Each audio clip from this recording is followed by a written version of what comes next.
គ្រោះថ្នាក់ចរាចរណ៍ដ៏រន្ធត់ផ្ដាច់យកអាយុជីវិតបបរោះម្នាក់បាទឥឡូវនេះកំពុងតែបង្កមានការផ្ទះឲ្យយ៉ាងខ្លាំងនៅចំណុចមុខនឹងផ្សារការណានយាបាទផ្លូវវែងស្រីខាងសាកសពនេះក៏ជីមកយកឆ្លងអញ្ចឹងអូបដូរចិនមកបុកគោកនឹងបដ ாய் ណាឆ្លងអញ្ចឹងបានន័យថាឆ្លងបច្រាបាទតែយើងជួយមិនបានទៅបាទនេះគឺជាករណីគ្រោះថ្នាក់ចរាចរណ៍ដ៏រន្ធត់ផ្ដាច់យកអាយុជីវិតបបរោះម្នាក់បាទឥឡូវនេះកំពុងតែបង្កមានការផ្ទះឲ្យយ៉ាងខ្លាំងនៅចំណុច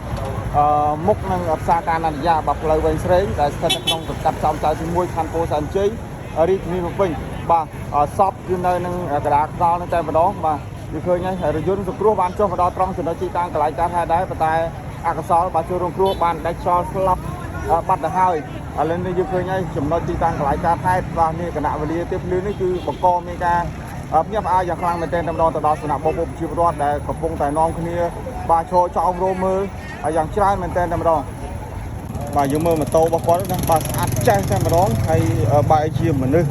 បាទទៅជាស្លាប់បាត់បង់អាយុជីវិតបាទដោយសារតែគាត់បោកក្បាលទៅនឹងថ្នល់បាទអញ្ចឹងបានស្លាប់បាត់ហើយបាទអញ្ចឹងនេះស្លាកលេខម៉ូតូបាទជួយ share ចែករំលែកឲ្យសាច់ញាតិបានដឹងបានឃើញផងហើយពីខាងនេះបាទរោរបួសធ្ងន់បាទឮថានារីម្នាក់ហ្នឹងធ្ងន់ហើយបរោះរោរបួសប្រាងបាទនារីហ្នឹងយ៉ាស់មុខយ៉ាស់មាត់បាទណាហើយស្ថានភាពនៃការបើកបរយើងទទួលបឋមថាស៊ូមឺនេះគឺមកត្រង់ហើយ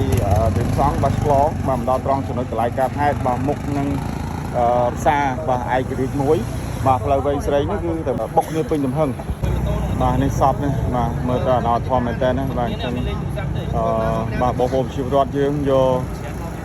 កម្មាបាទយកមកគ្របបាទឥ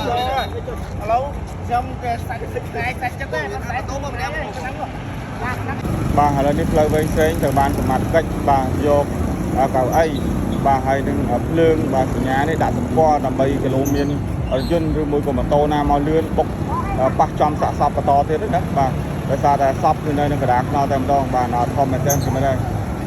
ប្រាប់ដែរតែប្រាប់ថាអញ្ចឹងខ្ញុំប្រាប់តាមអញ្ចឹងទៅបងអ្នកឃើញហេតុការណ៍ដំបូងឡើយគាត់ថាមិនវិញទេបងគាត់ទៅបាត់ហើយអ្នកឃើញហេតុការណ៍មុនគាត់នៅគៀនហ្នឹងឯងគាត់ទៅឃើញខាងសាកសពនេះក៏ជីមកយកឆ្លងអញ្ចឹង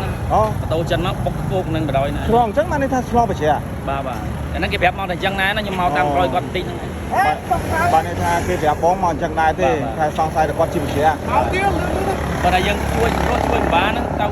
ប្រហែលអ្នកវិញទៅបងគាត់តែម្នាក់ឯងទេបងណាជីម្នាក់ឯងទេចុះខាងស៊ូមឺបងស៊ូមឺមានចិន